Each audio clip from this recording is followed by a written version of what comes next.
અમરેલી જિલ્લાનો ગીર કાંઠાનો તાલુકો ખાંભા અને અહીં 25 વર્ષ પહેલા 1.5 કરોડના ખર્ચે બનેલો એસટી ડેપો શોભાના ગાંઠિયા સમાન બન્યો છે અને આથી જ સ્થાનિકોમાં ત્યાં રોષ જોવા મળી રહ્યો છે।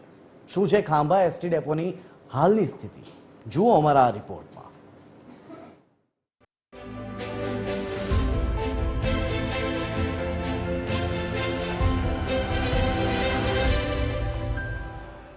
આજે 1.5 કરોડના ખર્ચે બનેલો ખાંભાનો એસટી ડેપો।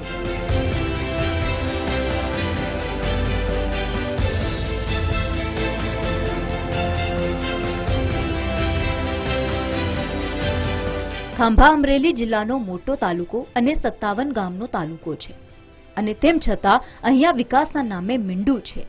આજથી 25 વર્ષ પહેલા એસટી ડેપો બનાવવામાં આવ્યું હતું। અત્યારે સ્થિતિ એવી છે કે બસ સ્ટેન્ડના છાપરા તૂટી ગયા છે તો દિવાલોમાંથી પોપડા ખરી રહ્યા છે। એટલું જ નહીં, છતમાંથી ઇલેક્ટ્રિક વાયર ડોક્યું કરી રહ્યા છે, એટલે કે ખખડધજ સ્થિતિમાં। અનેક વખત લેખિત અને મૌખિક રજૂઆતો પણ કરવામાં આવી છે, પરંતુ આજ દિન સુધી કોઈએ રસ દાખવ્યો નથી અને પરિણામે લોકોને પ્રાઇવેટ વાહનોમાં વધુ રૂપિયા ખર્ચવા પડે છે અને આથી હવે લોકો બરાબર કંટાળ્યા છે।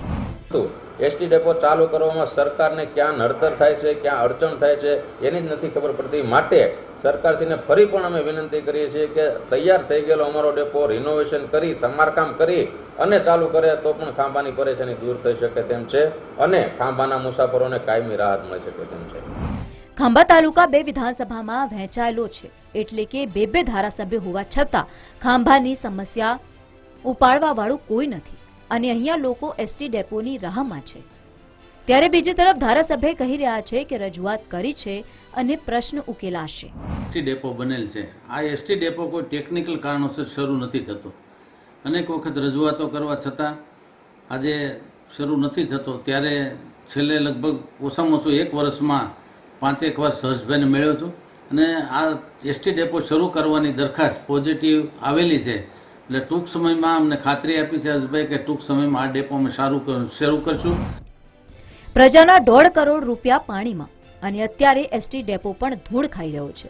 સ્થિતિ એવી છે કે આવારા તત્વોનો અડ્ડો બની ચૂક્યો છે। ત્યારે હવે લોકોના મનમાં પ્રશ્નો ઉઠી રહ્યા છે કે આ ડેપો ચાલુ કરવા માટે શું ચૂંટણીની રાહ જોવી પડશે કે પછી 25 વર્ષની આ સમસ્યાનો TV13 ગુજરાતીના અહેવાલ બાદ જલ્દી જ આવશે ઉકેલ।